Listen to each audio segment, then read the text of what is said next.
खामगावच्या बाजारात आमच्या बुलढाण्याचा एक माणूस सोयाबीन विकायला आला.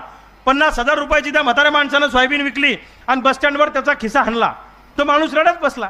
सगळी गर्दी जमा झाली. कस काय झालं, कुणीकडे चोर गेला, चोर इकडे गेला, चोर तिकडे गेला.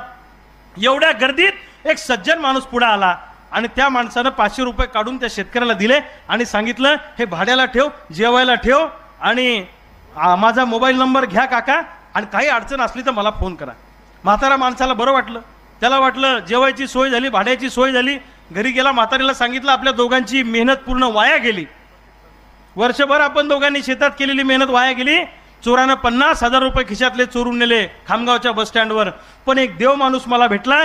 त्या माणसाला मला खिशातले 500 रुपये काढून दिले. माझं जेवण झालं आणि मी घरापर्यंत येऊ शकलो नाही तर मला पायी यावं लागलं असतं. त्या माणसाला आपल्या घरी आपल्याला जेवायला बोलवायचं आहे असं त्या म्हाताऱ्यानं म्हातारीला सांगितलं. आणि 4 दिवसानं त्या म्हाताऱ्याला कळलं, ज्यानं भाड्याला 500 रुपये दिले होते त्यानंच 50,000 खिस्सा हाणला होता. आलं का तुमच्या ध्यानात?